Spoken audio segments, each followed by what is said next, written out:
is your RC car, mister?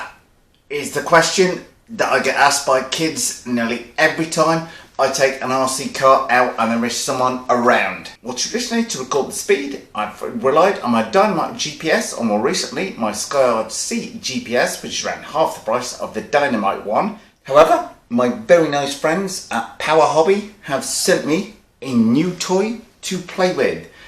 This is the Power Hobby GNSS Performance Analyzer.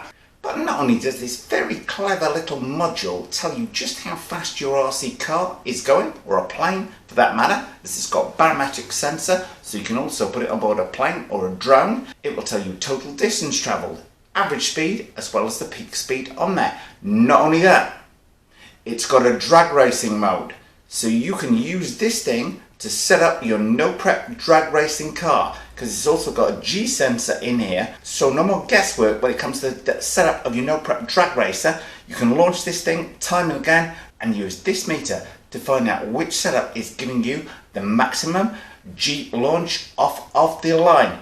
Outstanding feature to my mind. Now, I know what you're thinking. You're looking at this, wondering, well, how the heck did you tell the speed off that, Rich? It's got no display on it, like this Sky RC GPS one has. Well, this device is Bluetooth. You simply download the Power Hobby GNSS app off of the App Store and link it up, and then all the stats you can ever want can be found direct from your phone. I know what you're thinking. It's Bluetooth. What if the car goes out of range? I mean, Bluetooth's only got like 30-meter range. This thing just carries on recording regardless. You could run this a mile, 2 miles away from where you're standing, and this Power Hobby Analyzer carries on recording that top speed, etc. along the way. When the car gets back to you, your phone will be within Bluetooth range, and then it will reconnect with your phone, and you'll be able to pull up all the stats that your car recorded while you were driving it. Anyway, let's dive into the features, see just how well this thing works with the real life test around my yard. Okay, well, the first and most blindingly obvious thing is this has no switches, no on-off switch from the outside of it. You simply go to the app, you fire the app up, and you turn it on using the app. White light on the left is the power on-off light. Green light in the middle dictates whether it has found any satellites or not, but more on that in just a second.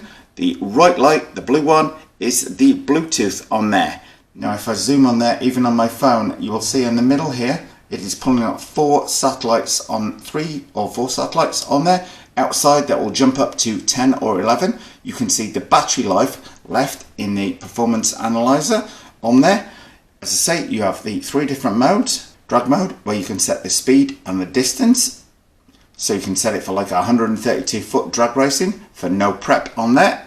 Now it does have a flying mode, but obviously we ain't going to be flying too far with this car today. But the one I'm interested in, track mode. When I press start on here, this will record the top speed, the average speed, total distance travelled, time, etc, etc on here. The Power Hobby GNSS Performance Analyzer is ready for use. Or when this little white light stops flashing, it means it's fully charged. Typically that takes around 3 hours according to instructions.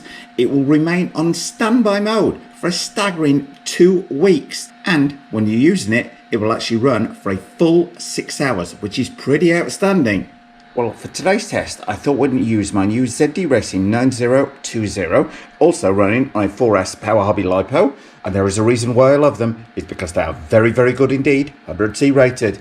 Now I've put some hook and loop tape, otherwise known as Velcro, to our friends in the UK. So I'm simply going to stick that down on there. And you're wondering, how do I tell whether it's working or not, Richie? Now the Power Hobby GNSS Performance Analyzer has 3 lights on it. The one on the left here is going to turn white when I turn it on. When it's off, it's obviously off. The one in the middle here, when this goes green, this indicates the device has picked up the GPS and the GLONASS satellite's location. If that isn't green, the device is not going to be recording your speed, data, etc. on there.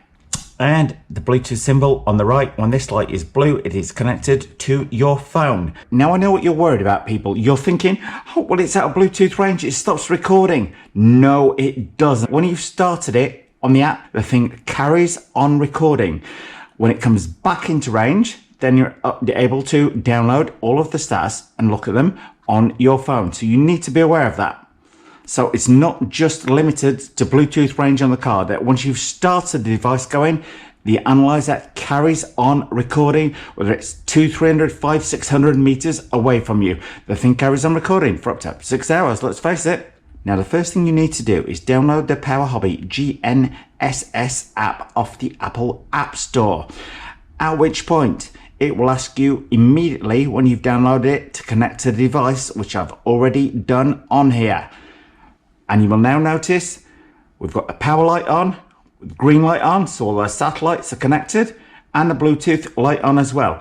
It's actually fairly impressive. When I first tested it in the garage, it wasn't picking up any of the satellites. So it's picking up the satellites. How many satellites? It tells you the number here, 6, 7. And when I was running outside earlier, I think we had 10 or 11 satellites on there. It tells you the battery life that is left in the GNSS performance analyzer. This thing is outstanding from the absolute start. Now, it's got a flying mode because this thing can sense barometric pressure, so it can tell you exactly how high you're flying at. So it's not just for use on cars. But in the main, we've got a track app on here, drag racing app. Now, I first tried this outside earlier today, and it was hysterical because I couldn't see the darn phone display in the sunlight. Customized test, but here we have.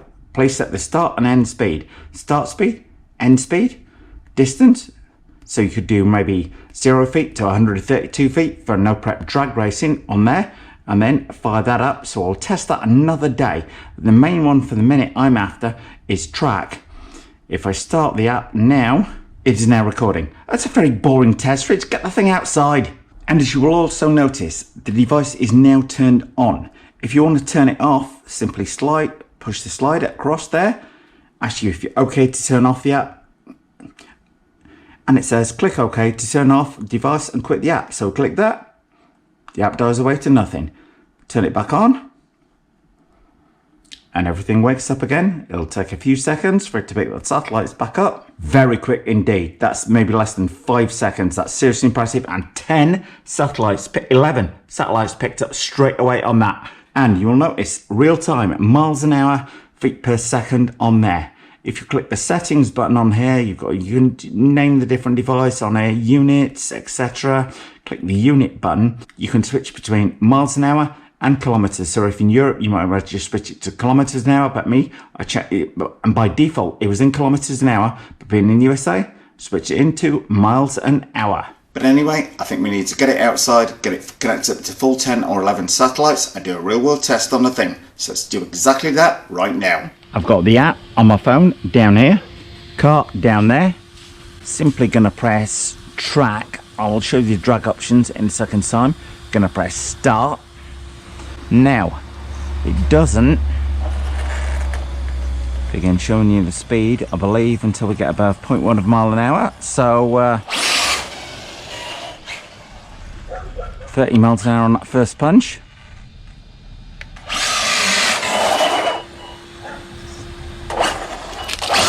And that just missed my foot, if anybody's thinking it did.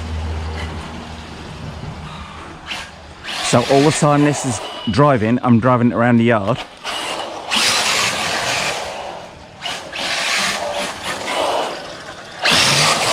Oh man, I'm liking this more. The more it wears in, the more I'm liking this. Glad I set the brakes up well on there.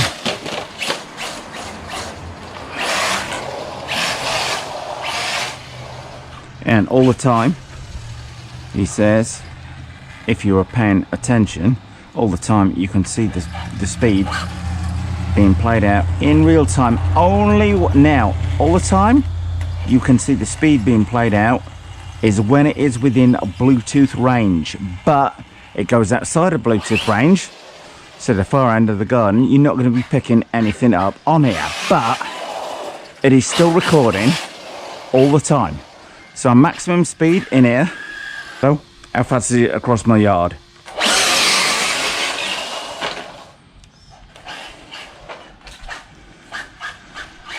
Now let's go and see just how fast that was. So we press stop Now bear in mind it's within Bluetooth range again, so it's feeding all that data over to the phone. We press read, 30 miles an hour. Around this yard, that is about as impressive as it gets. Bear in mind it's only about 40 foot across the yard, 50 at the best.